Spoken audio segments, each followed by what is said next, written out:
Alors bonjour, on arrive au dernier chapitre de ce cours d'algèbre linéaire, le chapitre 5 qui parle des valeurs propres, vecteurs propres, espaces propres et diagonalisation, et à la fin une petite section sur les transformations linéaires. Alors la notion des vecteurs propres, valeurs propres et espaces propres sont des notions assez importantes et qui concernent les matrices carrées. Donc tout ce qu'on va faire ici dans ce contexte, ça parle des matrices carrées. On ne parle jamais de valeurs propres et vecteurs propres d'une matrice qui n'est pas carrée. Right? Donc, c'est quoi la définition? Donc, ici, on va parler des valeurs propres tout d'abord et vecteurs propres.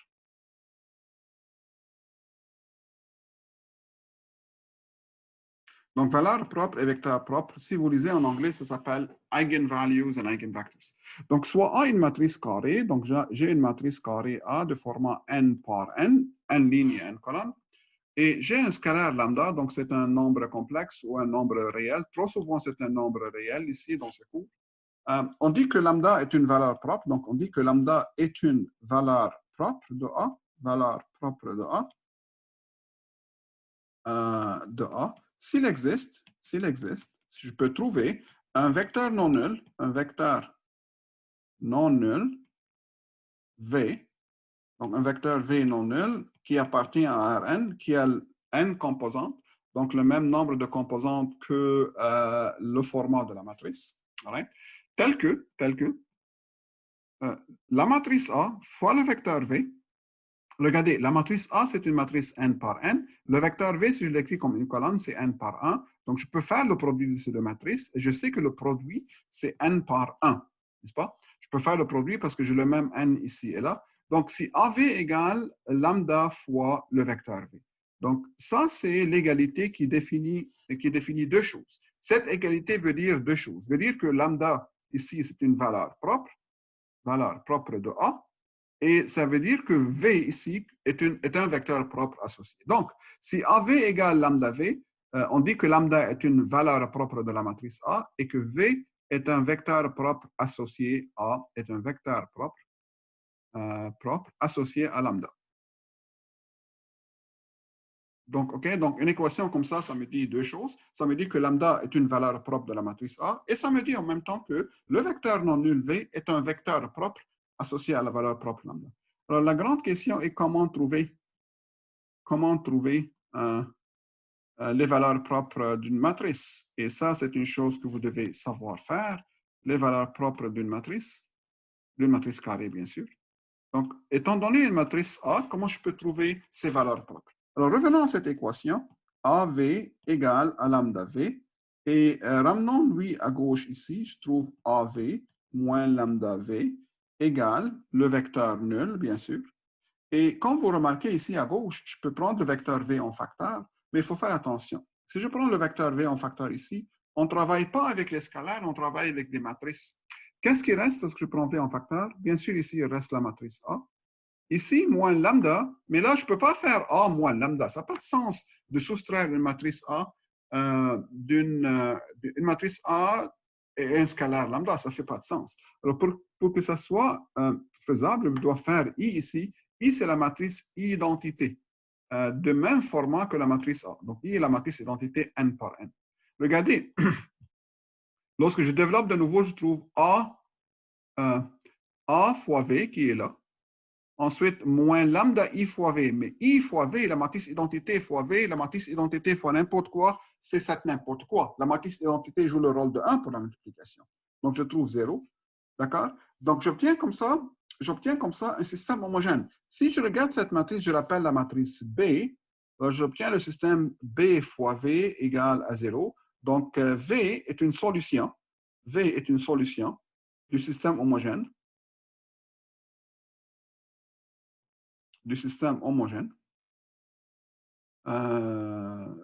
Ayant la matrice B comme matrice des coefficients. Right. Maintenant, l'idée ici, c'est que le vecteur V était un vecteur non nul.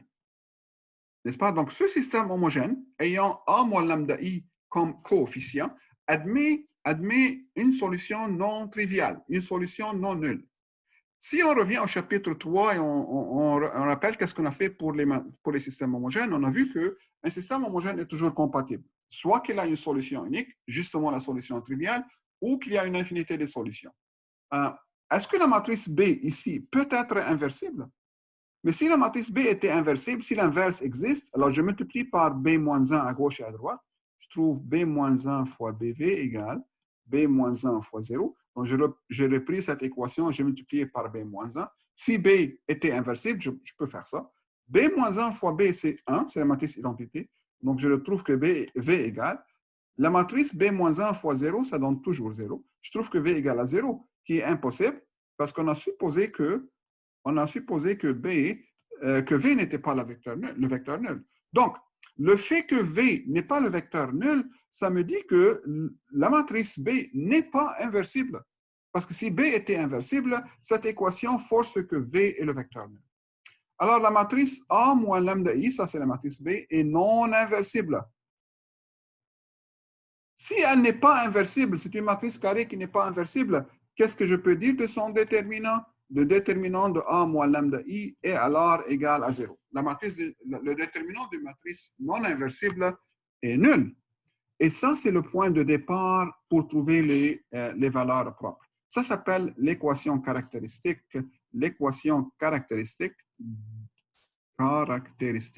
de la matrice A. Okay?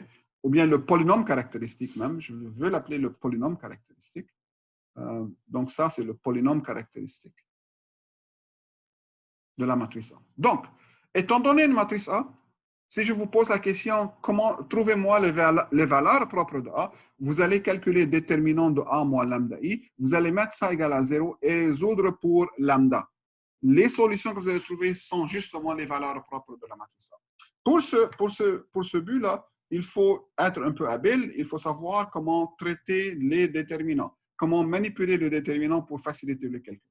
Alors là, par exemple, voici un exemple, la matrice A, c'est la matrice 4, 2, 2, ensuite moins 1, 1, moins 1, 6, 6, 8. Trouvez-moi les valeurs propres de cette matrice. Ça, c'est une matrice carrée 3 par 3. Quelles sont les valeurs propres?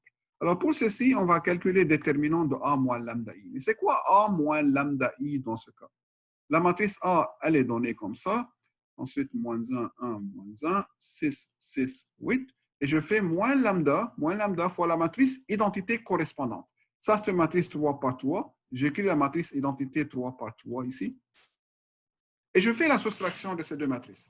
Qu'est-ce que je retrouve? Je retrouve cette matrice 4 moins lambda fois 1, c'est-à-dire 4 moins lambda, moins 1 moins 0, c'est moins 1, ensuite 6, ensuite 2, ensuite 1 moins lambda, ensuite 6, 2, moins 1, 8 moins lambda.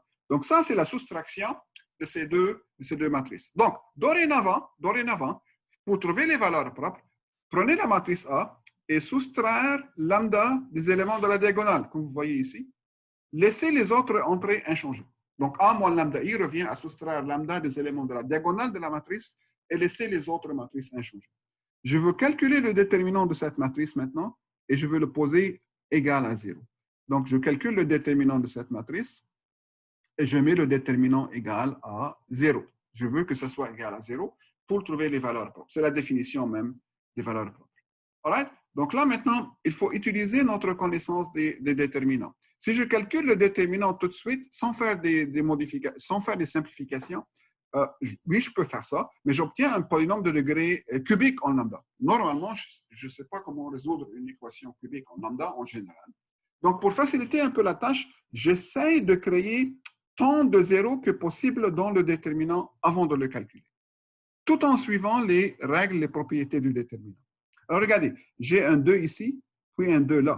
Alors, si je fais cette opération, moins ligne 2, plus ligne 3, changer la ligne 3. Pourquoi j'ai pensé à ça? Justement pour créer un 0 ici. Est-ce que je change le déterminant? Non, le déterminant ne change pas. Si j'ajoute à une ligne, bien une colonne, un multiple d'une autre ligne, je ne change pas le déterminant. Donc, il faut savoir ça. 4 moins lambda, moins 1, 6, 2, 1 moins lambda, puis 6. Faites cette opération. Moins ligne 2 plus ligne 3, c'est 0. Moins ligne 2 plus ligne 3, ça me donne lambda moins 1, ça me donne lambda moins 2. Puis, moins 6 plus 8, ça me donne 2 moins lambda. All right. J'ai un 0 déjà ici qui est bien. Je peux faire encore mieux. Regardez la troisième ligne. Qu'est-ce que vous remarquez à la troisième ligne? J'ai 0, j'ai lambda moins 2, j'ai 2 moins lambda. Okay? Donc, la troisième ligne, c'est un multiple de lambda moins 2, n'est-ce pas? Et la propriété dit que lorsqu'une ligne ou une colonne est un multiple de k, je peux faire sortir le k à l'extérieur du déterminant. Donc, ici, je peux faire sortir le lambda moins 2 à l'extérieur du déterminant. Et qu'est-ce qu'il me reste? Donc, ça, je le fais sortir de la troisième ligne. Donc, 2, 1 moins lambda, puis 6 et 0. Il me reste 1 et il me reste moins 1, n'est-ce pas? J'ai fait sortir lambda moins 2 de la troisième ligne et je l'ai écrit à l'extérieur du déterminant. Et pour simplifier encore plus, donc c'est lambda moins 2, regardez, je peux ajouter colonne 3 à colonne 2. Pourquoi? Parce que si j'ajoute ça à ça, je retrouve un autre 0 ici. Plus de 0 dans le déterminant, plus que c'est facile de calculer le déterminant. Est-ce que je change la propriété si j'ajoute une colonne à une autre colonne? Le déterminant ne change pas si j'ajoute un multiple d'une colonne à une autre colonne. Donc là, je fais cette opération. Donc j'ajoute colonne, ici, ce que je fais, j'ai ajouté colonne 3 plus colonne 2, changer la colonne 2. Et là, j'obtiens 6 moins 1, ça fait 5. 6 plus 1 moins lambda, ça fait 7 moins lambda. Et moins 1 plus 1, ça fait 0. 6, 6 et moins 1. Regardez maintenant cette nouvelle matrice. J'ai 2 0 à la troisième ligne. Je peux calculer ce déterminant en développant selon la troisième ligne. N'oubliez pas le lambda moins 2 qui est toujours dehors.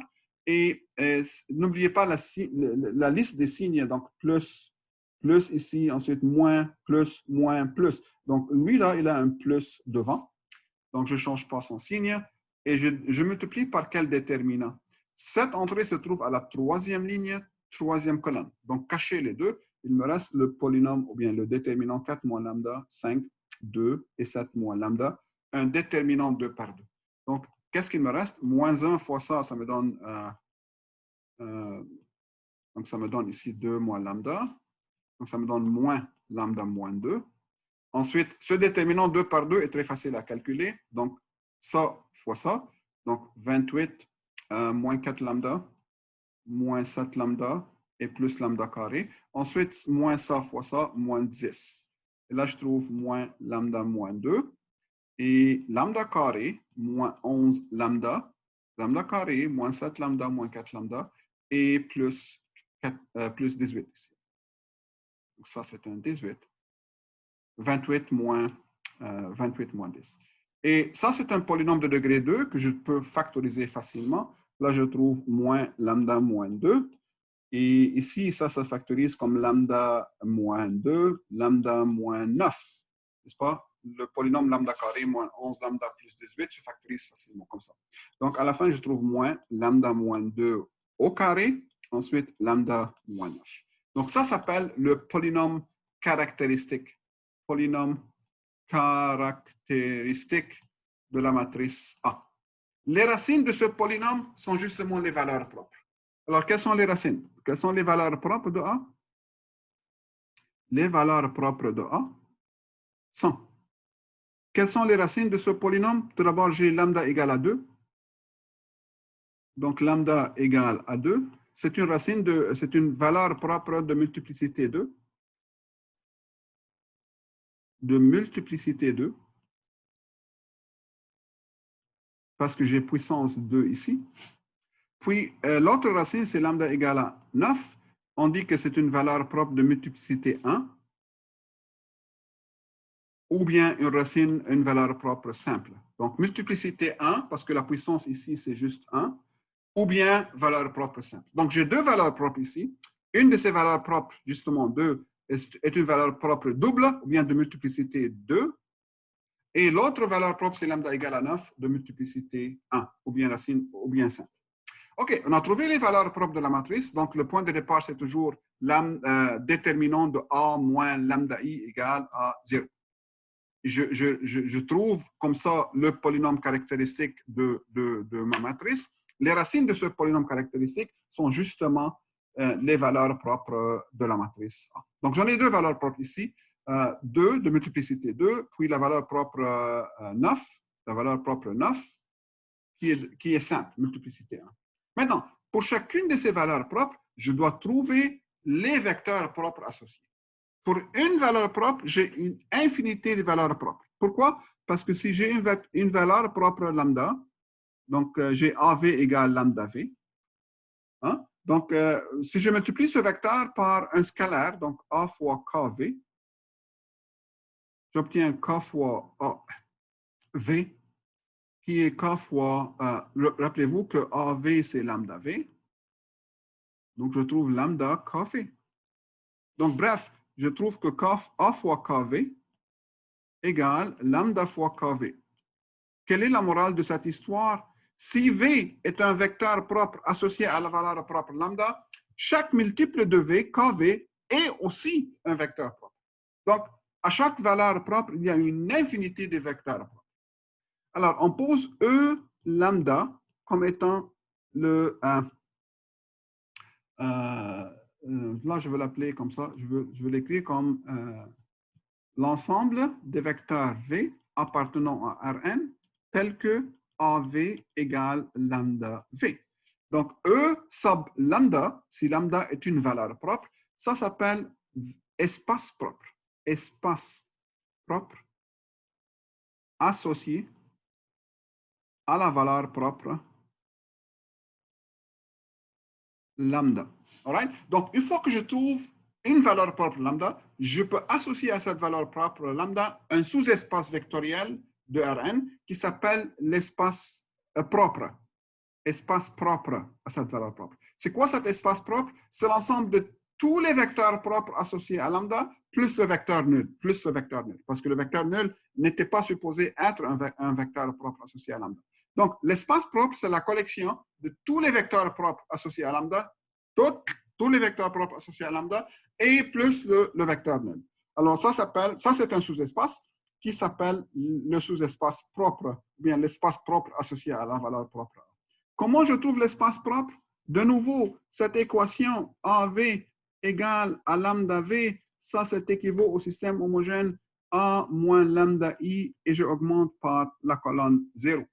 Donc l'espace propre E lambda, c'est n'est autre que le noyau, car si vous vous souvenez du noyau, de cette matrice A moins lambda I. Donc, bref, si vous trouvez une valeur propre lambda, comment vous trouvez l'espace propre? Vous n'avez qu'à résoudre le système homogène A moins lambda I égale à 0.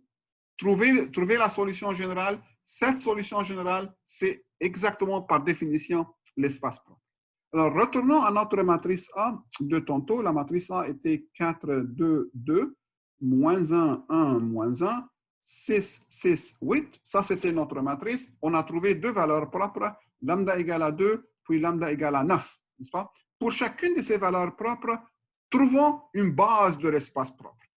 L'espace propre est un sous-espace vectoriel, donc il admet une base et il admet une dimension. Alors, tout d'abord, comment je trouve l'espace propre associé à la valeur propre 2? C'est-à-dire, je trouve E sub 2, l'espace propre associé à ça. Qu'est-ce que je fais? Je résous le système homogène A moins 2, la valeur propre, et j'augmente par la colonne nulle. Ouais. Que veut dire A moins 2i? Ça, c'est la matrice A. A moins 2i veut dire soustraire 2 des éléments de la diagonale de A. C'était, je fais ça. 4 moins 2, ça fait 2. Ensuite, moins 1, 6. Ensuite, 2. 1 moins 2, ça fait moins 1. Ensuite, 6.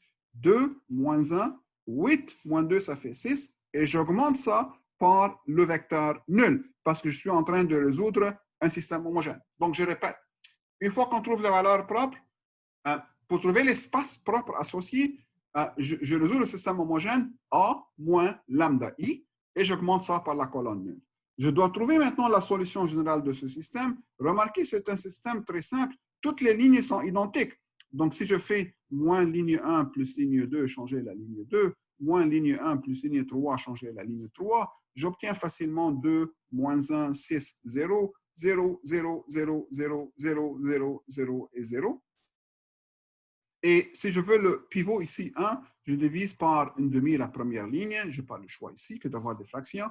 Donc 1, moins une demi, 3 et 0. Puis 0, 0, 0, 0, 0, 0, 0, 0. Voici la solution, la forme échelonnée réduite de système homogène. J'ai un seul pivot qui est là. les colonnes qui ne contiennent pas des pivots sont les paramètres. Vous vous souvenez de ça?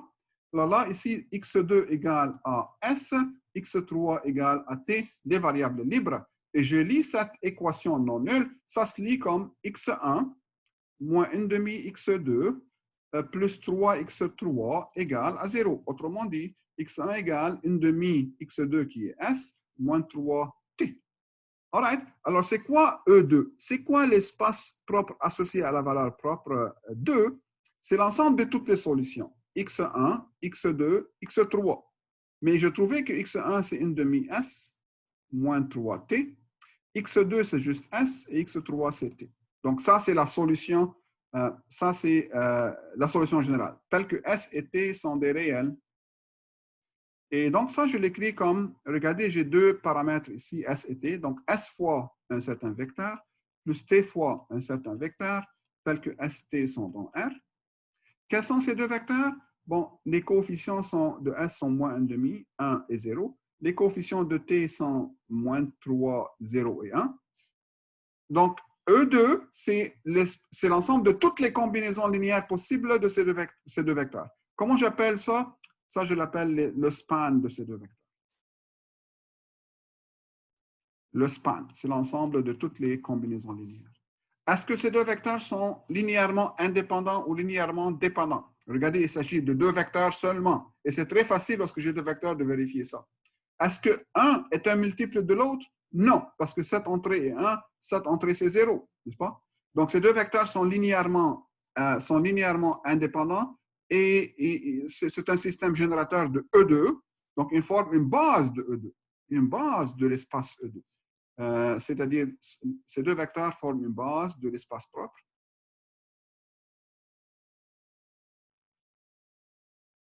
Et la dimension de l'espace propre, dans ce cas, c'est 2, parce que la base contient deux vecteurs. Right? Mais n'oubliez pas que j'ai une autre valeur propre. Donc, la matrice A, je répète, 4, 2, 2, moins 1, 1, moins 1, 6, 6, 8. La première valeur propre, c'était lambda égale à 2. Maintenant, la deuxième valeur propre, c'est lambda égale à 9. La question, trouver maintenant une base et la dimension de l'espace propre associé à cette valeur propre 9. Donc, je dois trouver l'espace propre E9 qui correspond à la valeur propre 9.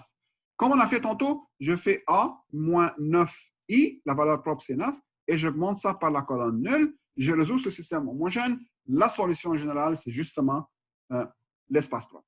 C'est quoi A moins 9i? 4 moins 9, ça fait moins 5, moins 1, 6, 2, 1 moins 9, ça fait moins 8, et 6, ensuite 2 moins 1, 8 moins 9, ça fait moins 1. Augmentez ça par la colonne nulle. A moins 9i veut dire retrancher l'af des éléments de la diagonale principale, laisser les autres entrées inchangées. Je résous ce système maintenant. Donc, ici, il faut résoudre ce système.